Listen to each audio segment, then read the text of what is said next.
the release of Kirby Air Riders fast approaching, I thought I'd take a look at the game's main theme, Starlit Journey. It's a rare example of a video game theme with vocals, very much in the tradition of a Life Light from Super Smash Bros. Ultimate or a Jump Up Superstar from Super Mario Odyssey, but rather than Smash Bros. Epic orchestral rock or Mario's feel-good up-tempo swing, Starlit Journey takes the shape of a driving J-pop song that steps on the gas and doesn't let up.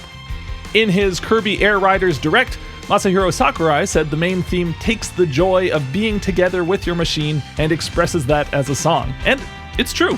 There's a spirit of joy that bursts out of every bar of this track. So let's see if we can't break down the piece and define what makes it so exhilarating using facts and logic. I mean, music theory.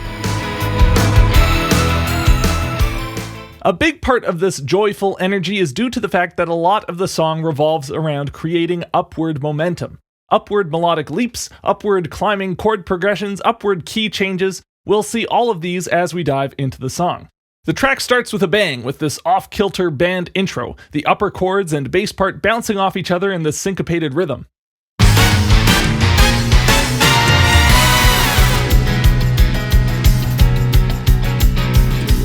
The chords move up in half steps, starting on this F sharp over G sharp and making their way up to a B flat over C before resolving into the main groove of the song over a B major chord. There's a misconception that happy music mostly stays in the key and dark or chaotic music uses lots of chromatic notes, but this isn't really the case. Music that stays within the key usually comes across as more relaxing and peaceful, whereas a lot of the time joyful music uses chromatic notes that resolve well to create an explosion of exuberant energy. This introduction does just that, using this stilted syncopated rhythm and massive register shifts bouncing between the bass and these high horn chords to generate a ton of musical drama. This, combined with the chromatically rising chords, could feel very chaotic, but the relief we feel when we land on solid rhythmic ground with these straight eighth notes, and the harmonic resolution of our searching chromatic sus chords landing on a satisfying B major, builds on top of the energy generated from the frenetic rhythm and harmony of the intro to create an exhilarating, joyful feeling. Landing this intro cleanly makes the music that follows feel amazing.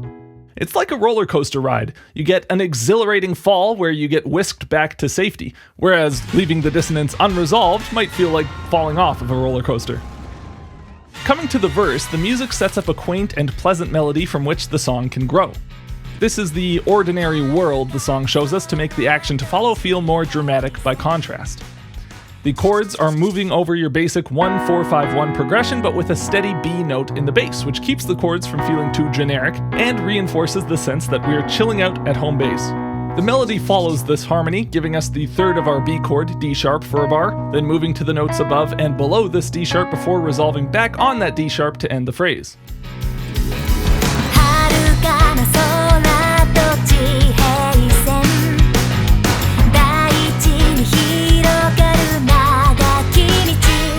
Notice how the melody rhythmically anticipates each bar, jumping to the next note an eighth note before the start of the bar each time. This injects enough energy into the phrase to keep it from being too simple. We're simmering right now, but the rhythm is still producing quite a bit of forward momentum. The next phrase of the melody becomes gradually more and more active. We're trading 2-bar phrases rather than 4-bar phrases now, quickening the pace of the melody.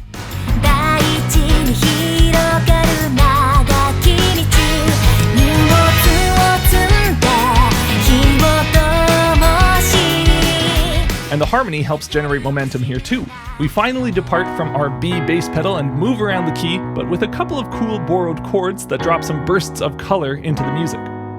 This E to E minor to B over D sharp is a classic cadence, the 4 to minor 4 to 1, but putting that resolving 1 chord in first inversion makes the move so much prettier. The darkness of this cadence is immediately contrasted by the jump to this C sharp 7 chord, a super bright major 2 chord in the key of B. The third of the C sharp chord is an E sharp note, the sharp fourth of the key, and that is what makes the chord feel bright. But the melody can stick to B major phrases over top, and it totally works. The notes here add together to make a sort of C sharp 9 chord sound.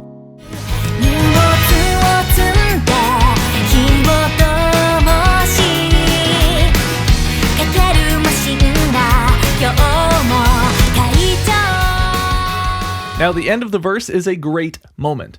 The last chord is an F sharp, the 5 chord of the key, which is perfect to use to set up a return to the 1 chord for another verse starting back at our home B chord. But this is not what happens. Instead, we sit on this 5 chord, moving from a normal F sharp to an E over F sharp back to a normal F sharp while the vocalist holds this drawn out F sharp note, and right when you think it should resolve, we instead shift up a gear to this F over G chord a semitone above. This long, extended build then explodes into the chorus, using this F over G as a 5 chord to change keys to C major.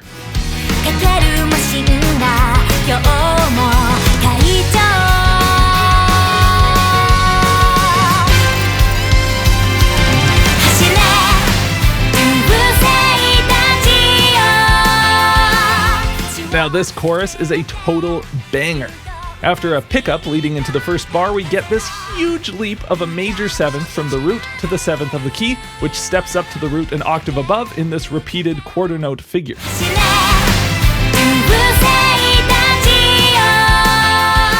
A lot of memorable melodies make good use of huge leaps to create an iconic moment within the melody, but an interval of a major 7th is really hard to sing, and we would very much expect this kind of figure to leap up to a more stable chord tone of C major, like the C note that comes a beat later. This leap only puts more emphasis on this B note, bringing out more of the beautiful color inherent to the major 7th of the key. What's more, this melody naturally falls back to the B note in the following bar and then resolves it down to an A over our F chord, the 4 chord of the key. This gives us a classic melodic maneuver, the sharp 4 to 3 resolution over the 4 chord. You'll hear this a lot once you start looking for it, but the most common example occurs when you're singing Happy Birthday.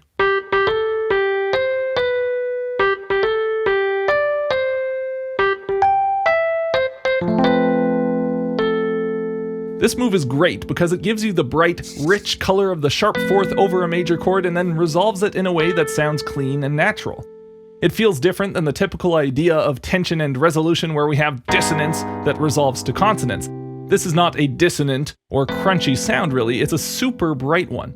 It's like coming out of the sunlight into a shady spot. It's still a relief, but a different feeling than coming out of some dark, scary place into somewhere safe. This move works best over the 4 chord of the key, because this is the only chord in a major key over which the sharp 4th is found naturally within the scale, so we can access this sound without being so extra and borrowing notes from outside the key of the song. This allows pop songs or songs like Happy Birthday that you want the normal, untrained masses to be able to sing along to access this sound without leaving the normies in the dust. Now, I mentioned that the theme of this piece, or not the theme, like the melody theme. I mean like a thematic theme, like the theme. Like, the thing that the song is all about is rising motion. It's upward momentum. The harmony uses upward motion in each phrase in the chorus to build the sense of climbing higher and higher as we go. We already start off with a rising feeling thanks to the key change going into the chorus, bumping us up a half step from the verse, and then each phrase keeps moving upward. The new 1 chord C has this bass jump up to an E note in the second bar, and then we move up again to an F. The next phrase starts on the 2 chord, D minor 7, and then walks up the scale in steps to an E minor 7, an F, and then a G7 chord to end the phrase and set up a repetition. Every move is taking us up, up, up, up, up.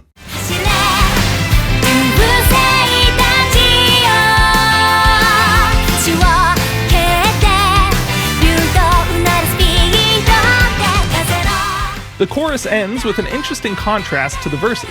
Again, we have a long held out note in the vocals extending the section past where you'd expect it to end, but instead of sitting on the 5th over the 5 chord for extra bars, this time we sit on the tonic note over our tonic chord.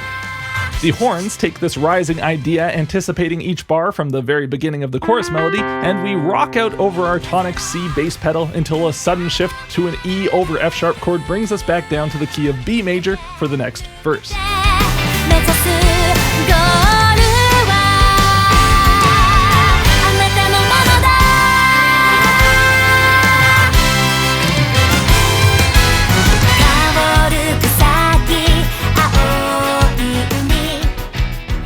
We get another verse and chorus and then move on to a relic of pop music from ages past, the bridge.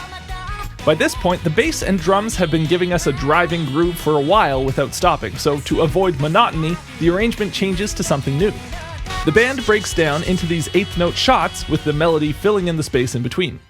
This kind of group unison figure is exciting in a different way than a fast driving groove, so it's kind of a lateral move. We're definitely taking a step back in intensity, but we don't feel like the piece is losing momentum here.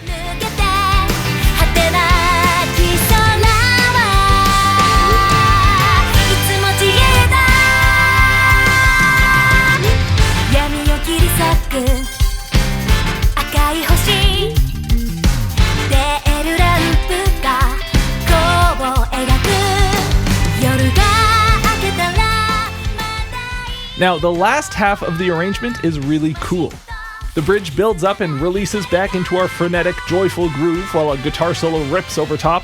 This builds to a climax and then ends with just this held final note ringing out, leaving a bar of space before a big drum fill brings us back into the chorus.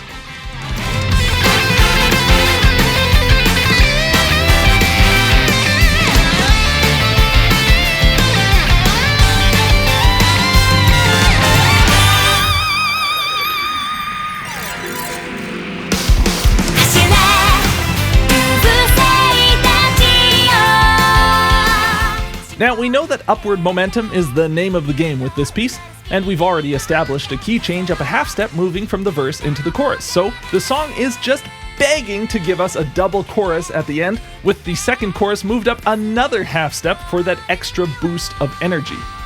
This is kind of a cliche move, one you may have heard called the truck driver's key change, so named because it requires only a simple, cynical transposition on the part of the arranger. Why think of new ideas when we can just do the whole thing again up a half step? Starlit Journey does indulge us in one more key change, but to avoid the cliche, it also does something kind of genius. We do the truck driver's key change, a G flat over A flat chord coming in at the end of the chorus to prepare us for a modulation to D flat major. And the second that chord comes in, your ears are ready for another chorus with that extra boost. But to your ears' surprise, the band drops out for the second chorus in D flat. The vocals sing out over nothing but chugging palm-muted guitar and hi-hat keeping time.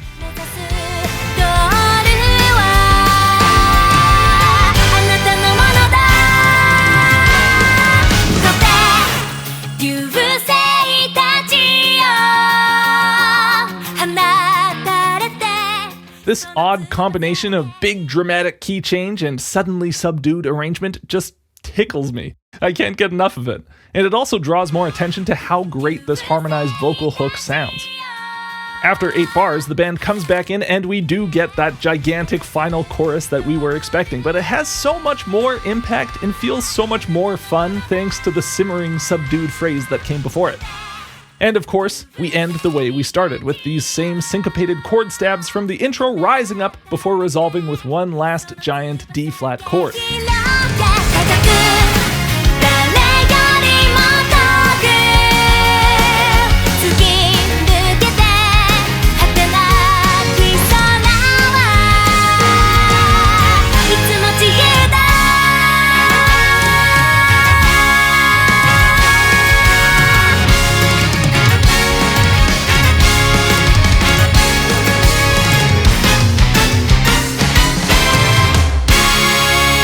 So with a great hook, a collection of highly energetic performances, and a healthy helping of upward motion, we've got a theme song that perfectly captures the feeling of soaring around in your racing machine. There's no cynicism here, no danger, but it also doesn't feel cloying or faux inspirational in the way a lot of annoying pop songs do. There's just pure, genuine excitement. And if that is any indication of how fun Kirby Air Riders is going to be to play, then sign me up. Thank you so much for watching. You can support my channel on Patreon if you so choose, and I'll see you all in the next one.